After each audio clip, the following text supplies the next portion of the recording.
All right, so CLG just came out with a new roadmap roundup, and we're gonna go ahead and go over it with you guys. So starting off with Star Citizen 1.0. So following the reveal of Star Citizen 1.0 at CitizenCon 2954, we're excited to introduce a new addition to release view in the public roadmap. This column outlines the high-level objectives for the 1.0 persistent universe, offering a clear vision of where we're headed. While it's not a comprehensive list of every feature, it highlights the core goals that will shape the 1.0 experience. And we will definitely be going over what's in the roadmap for Star Citizen 1.0 on the release view. So once we go over the rest of these changes and stuff like that, then we'll go ahead and get in, just kind of see like where they're going to. But let me finish with what they were saying. This new column represents our development journey toward 1.0, allowing us to continuously release features and content ahead of and leading into the official 1.0 launch. As features and content are completed and ready for the next live patch, they'll migrate from the Star Citizen 1.0 column into a dedicated patch-specific column. This approach let us deliver regular updates to live servers while giving you a clear picture of what to expect from the 1.0 experience overall. All right, so that's something I kind of already figured. I've been talking about with people that I know that play Star Citizen. Is that I never thought that like Star Citizen 1.0 was going to be like this massive patch. I believe, and this is exactly what they're stating here. Is as the features and the contents are completed, that they'll roll them out to us, in the 4.0 dot whatever patch, right? And then as all these things are coming in, once they're all in, whatever Star Citizen decides as this is a 1.0, completion, like, okay, everything's in, this is a 1.0, now we can say it's 1.0. That will be based off of everything they put in as patches as we move on. So I kind of already figured that. I know there's some people within Star Citizen's community that thought like, nope, Star Citizen 1.0 is going to be this one big massive patch. I never thought that, and I'm glad that they went ahead and clarified that here in their roadmap roundup. So let's go over notable changes. This will be quick. Obviously, the release review, then got the Miss Starlancer Max that's coming out, the Argo CSV SM, the RSI Polaris, which I'm looking forward to. Then we got the Anvil Hornet F7CR Tracker Mark II, and the Anvil Hornet F7CS Ghost Mark II.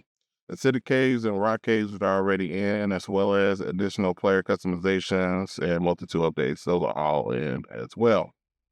All right.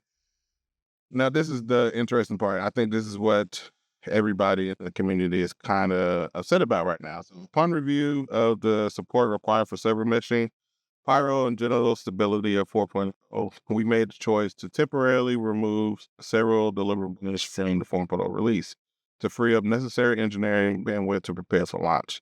This list includes engineering gameplay, life support, fire hazards, and fire extinguishers, charge and drain, and transit refactor. We're aware that many of you are looking forward to these features, especially engineering gameplay, but rest assured that we're committed to pulling these back in as soon as possible. Meanwhile, several features that were planned for Alpha 4.0 have been pulled forward into Alpha 3.24.2, such as the new vehicle HUDs and MFDs, network, additional player customization, and multi-tool updates, as those were far along enough for us to bring them to you all sooner rather than later. Additionally, the addition of the resource network allowed us to partially deliver on some of the core engineering gameplay functionality and inform the updated power management MFDs with more to come. All right, therefore, the following cars have been removed from the Alpha 4.0 columns and will reappear in incremental patch once we have more details on their timing. And as stated before, we'll go one more time.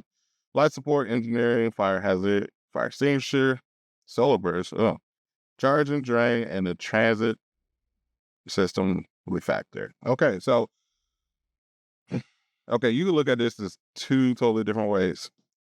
As far as I'm concerned, when it comes to engineering, life support, all that stuff, yes, yeah, can I? I'm not personally mad. I've been stating since I think the beginning of this year, just people that I've been talking to, that I would rather that they get the core tech in, server meshing, all that kind of stuff. Let's get the core tech in. get that situated. Let's make sure that the game is running well to where people can actually get in and play, and we don't have a 318 situation again, where we're waiting for multiple patches. And I would even argue it was 4 patches after 318 before we actually got some type of stability. I would argue that this is probably the best direction and the best thing that CIG could have did. And the reason why I'm saying that is because they're focusing on the core tech. Let's focus on that. Yes, let's get Pyro in as well, because I believe that is that is part of highlighting what this core tech can do, right? Server mission. Let's get all that in. Once we get all that in, then let's get all the content in, the gaming content, because then we can focus on that and make that the best experience possible. I don't believe right now that CRG has been doing a great job at trying to, okay, we're going to try to get all this gaming content and we're going to try to port all these things in over from Squadron 42 that was made for a single player game and try to put it into a game that's meant for a massive world. So what I understand, they want to have thousands upon thousands on a single shard. That's not going to be easy while also trying to make server meshing into this playable state, because they cannot afford another persistent mess. I think we all know that. I think we would agree that if on day one that the patch is live for 4.0, if it was like what we got with PES and 318, it's a wrap. It's a wrap for them. They've already been kind of like struggling. And I don't mean a wrap as in like the game is over. I mean as far as like they already have very little credibility within the community now. That right there, especially with a message saying Chris Roberts during CitizenCon 2954 that said, hey, we're going to get you 4.0 by the end of the year. They can't afford to not follow through on that when so much that they've promises from last year's CitizenCon has not come into the game yet, right? So I agree. This kind of wrap that up. I understand why people are upset. I really do. And I hope this is not a situation to where like we don't see these things until like CitizenCon next year, i.e. next year, or honestly, tell you truth, if they were to try to put it in sometime towards the summer next year, I think that's too long. That would tell me then that like, okay, then you guys really didn't iterate on these things like you guys said you did. So I think this is good. I think this would be great. Let's get 4.0 in with server meshing. Let's make sure server meshing is working great. Um, and that we have the stability and all that kind of stuff. And if they get it in by the time the holidays come around, say Christmas or anything like that, that will give them more than enough time over. And I know they take a hiatus around the holidays, but that will give them enough time to kind of like watch the data, see like, you know, how are we using server mesh? What are we doing with server mesh as a community versus what their models are saying that we're going to do or what they hope that we do. So I personally think this is a good situation. I understand how people are going to feel. Please let me know in the comments below. But let's go over the release view really quickly. All right, so we have, let's look at 4.0 real quick. It says tentative Q4 2024. Let's just look at the stuff that is coming with 4.0. So let's look at locations. So we got the Space Station contested zones. That looks like that's going to be confirmed for 4.0. And so far, the contested zones, from what I'm hearing, they're really fun. So it looks like they might have knocked that one out of the park. We got asteroid bases, a new location archetype in space with additional gameplay variety. That's gonna be fun. Pyro 1, Pyro 2 Monox, Pyro 3 Bloom, Pyro 4, Pyro 5, Pyro 6 Terminus, and then we got Ignis as well. And then Outposts, colonialism, adding Outposts with a colonialism theme as points of interest in the persistent universe. Pyro space stations, implementing space station points of interest in the Pyro system. We also have Ver, implementing Pyro 5, 6 Moon, Ver, okay. Fuego, Pyro, Adir, Vatra, okay. Let's see, let's look at AI real quick. Okay, so we're gonna get the Quasi Crazer.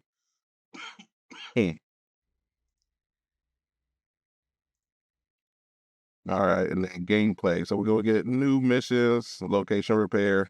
Oh, if we're not getting charge drain, I don't know how we're getting location repair. But whatever. It says implementing new missions. They introduce engineering gameplay to the persistent universe. Fresh appearance and power outpost. We'll see about that. My mindset is that's probably not gonna happen if we're not getting charge drain. But we'll see. And then of course joke points. We're all aware of that. And then the biggest thing. Server meshing version 1, the initial implementation of server meshing, enabling multiple servers per shard.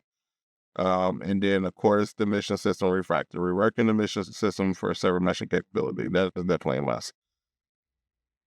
Okay, so that's 4.0. Now, let's go over Star Citizen 1.0 and what they would consider, like, okay, this is, and of course, this is all tentative. It's all subject to a matter of change. There might be some stuff added, and then there might be some things taken away. So let's go ahead and look and see what they got right now.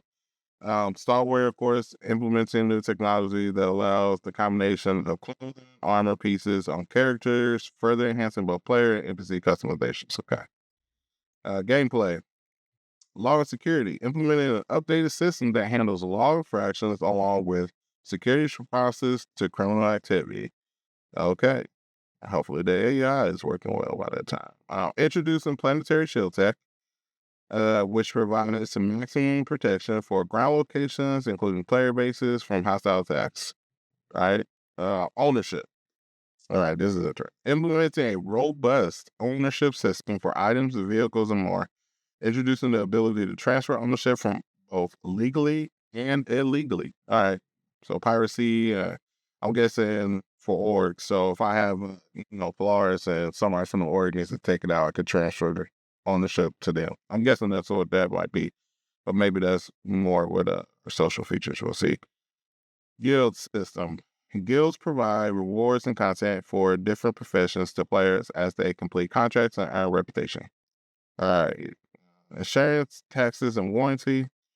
New system to handle medical, item, and vehicle insurance and associated fees. Reputation V2. Integrating the reputation system with guilds or rewards, as well as the addition of an improved reputation app. See, there's other thing. I'll stop right here. Reputation V2. Excuse me for coughing. I'm still getting over this cold. But anyway, Reputation V2. So I'm guessing what we have right now is version 1, obviously. I don't know how to feel about this going to be version 2.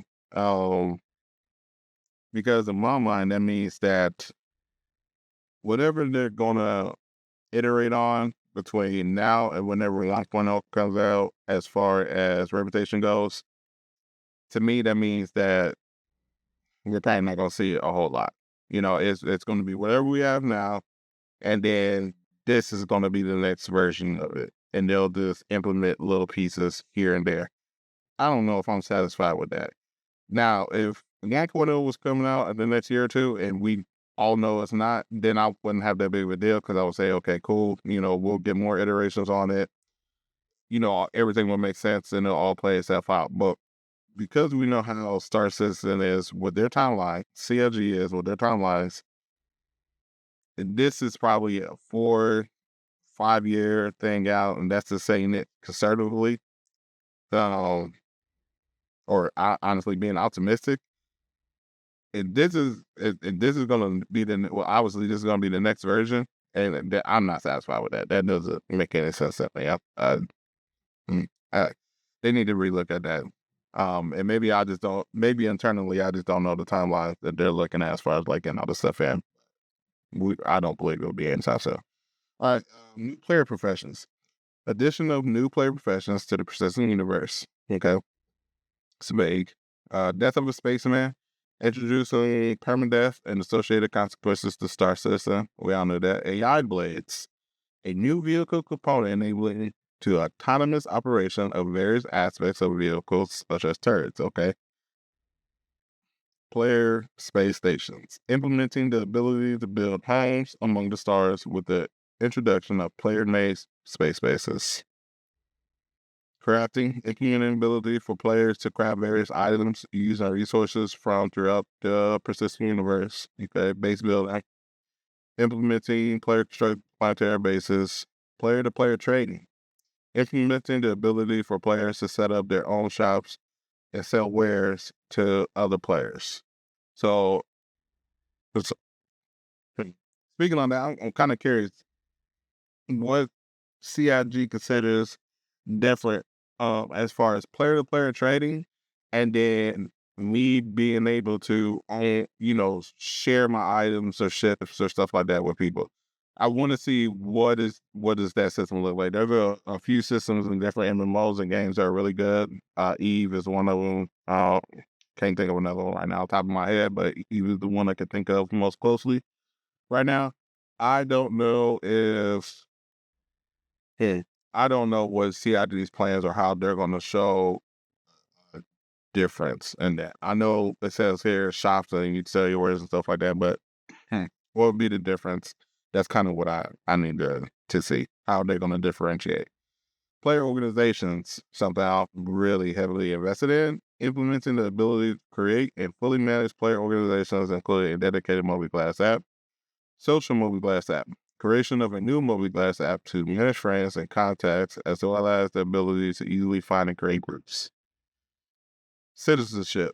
Elevate your status in the verse by becoming a citizen to gain unique rewards and benefits. Okay.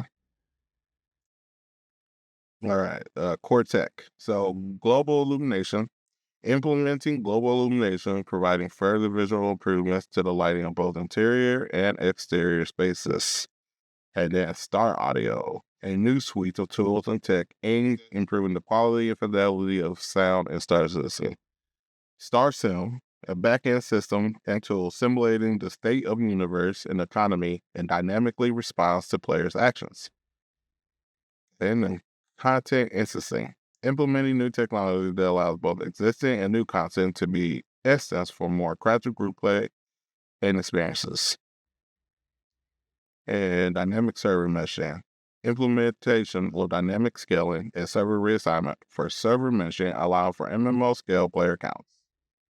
Genesis Architect, which is something that they're definitely going to need as far as it goes, trying to populate these planets and make it seem like it's full of life and stuff like that. And, I know we're getting player build bases and that'll help out a lot with that too. But I mean, if you play Star Citizen now, the AI leave a lot to be desired, and you just kind of want to have some interaction with them. You want to hear some dialogue between them and, the other AI that they're talking to. I wouldn't even mind bumping into one of them. They say something like, get out the way, asshole, or something like that. Please excuse my language. But, just something like that. That'll be kind of cool. So we'll see what they do move forward. And then Genesis Planetech version 5, implementing the next generation of world creation with increased scale, complexity, and believability. And Genesis Dynamic Weather, real-time simulation of weather fronts on a planetary scale, including rain, wind, and thunder. And then missions and events. So we got the main story. All right, take on a journey through the Star Citizen universe by experiencing a handcrafted story with unique challenges and rewards. Okay, location stories, new missions and narrative arcs, and this is exactly what I was talking about. Set in specific areas, allowing players to experience the uniqueness of various locations in the verse. Yes. See, I would like every time I go into a new system or into a new planet, something like that. I don't know, something like that. But it would be nice if I say like I jumped to Power, right? It's my first time jumping to Power, and they kind of have like this introduction, almost like this storyline that you got to go through. It doesn't have to be long, maybe an hour, and this could be something that you choose to do because you want to get more lore on Pyro, and maybe this story will help you getting, a better understanding about Pyro or Nyx or Castra or any of the systems that are coming along in the future. It would be nice, if I jump there and it's my first time jumping there, I don't know anything about the system, and I get kind of like an introduction story, gameplay onto, what the system is about, what I need to look out for, just all that kind of stuff. That would be great to kind of have something like that. But, all this theory crafting, this is already going to be a lot anyway. So maybe that's something they don't need to do. Or maybe that's something that can come in the future. All right. Station warfare. introduces station warfare where player organizations battle over multiple ground and space locations to gain the protection of planetary shields and lawless star systems. If there's anything here that I look at and I say, is this possible? It would be this. Actually able to build space stations. Don't get me wrong. I want that. I want that so bad. I would love to have an org that's just, you know, 10,000 strong or something like that. And we have space stations and we use our space stations for different things, maybe it's for some commerce trading or maybe, we're training our new recruits or something like that. Or maybe we use one of the stations as a hub, for when we go out to explore, we do research just whatever. There's a lot of things you can do with a space station. But my fear is that you get hyped for this type of thing and then you realize they can't deliver or they have to scale back on what they initially promised because the system can't handle it. Or maybe there were some things that kind of came up and they realized like, oh man, we're not going to be able to deliver 100% on what we said we were going to deliver on. So now we're going to have to scale back. So this is the one thing that I'm very, very like curious on. Like I would love to see them do a lot of, Inside Star Citizens talking about this, maybe showing some development ideas, some white box, or some assets, something. This will kind of give us that sense like, okay, they do have an idea. This isn't just something that they, shot out one day and was like, oh man, this would be great. Let's do this. I know they've been talking about player-owned stations for a long time. In 1 minute, I hear that they're going to do it. The next minute, I hear they're not going to do it. And now to see it on the one release view, I'm excited about it. But I'm very much worried on whether or not they can actually deliver. All right, now as far as the worlds, so we got or at least what they put it on there, Imperial Sports Federation, illegal sporting organizations that banded together to standardize competitive sports throughout the empire. And then we got utility tunnels, a new location archetype that brings sandbox content to land zones such as the municipal works on the Arcor. And then we got the next system, implementing the next star system to the persistent universe, the council, organized as a governing body for illegality. The council is a collective of syndicates, gangs, and outlaws who mandate criminal activity throughout the systems. And the Mercenary Guild. Formed after a first contact with the Xeon, the Mercenary Guild provides combat and logistical expertise to all corners of the universe. And then Academy of Sciences, originally based out of Redder. The Academy of Sciences has expanded to become a congress of scholars dedicated to the expansion of knowledge throughout the universe. United Resource Workers, protecting the people who are the lifeblood of industry. The United Resource Workers can always be found hunting the harvesting materials or minerals and scavenging or trafficking. Interstellar Transport Guild, one of the oldest professional unions in the UAE. The Interstellar Transport Guild oversees the movement of goods and people throughout the universe. Building interiors. I'm actually shocked about that. I didn't think that they were going to have building interiors and 1.0. They've, shown some concepts, some work they've done and stuff like that, but they haven't really talked about it in full. In my mind, that wasn't a thing that was going to be in 1.0. And to be honest, they didn't talk about it on the CitizenCon panel either. So this is good to see. It's shocking to see. I honestly wonder, for 1.0, how many buildings or landing zones, should I say, or whatever, will they consider like, okay, this is good for a 1.0 release? What landing zones will get interiors? I'm curious about that. Castra system. Implementing the Castra star system into the persisting universe. And then the Terra system. Implementing Terra star system into the persisting universe. Okay. So that's the Star System 1.0 release views, also the roadmap roundup for October 30th. Let me know in the comment section what you guys think about this. It's good to see kind of like their vision is good for them to put it out there in writing. It's good for us to get an understanding. But we also got to remember that this will change. Guaranteed. It will change. Something will either be added or something will fall off. And it will continue to change until literally the day that they say this is Star Citizen 1.0. Until then, I take all this with a grain of salt. I'll continue to report on it. I'll continue to look at it. I'll continue to talk to you guys about it as much as I possibly can until we get something final. right? But thanks. Just want to give a quick shout out to my org leading 214. If you're looking to join org, check us out. All right, guys. Great. Don't forget to like, share, subscribe. Talk to you guys later.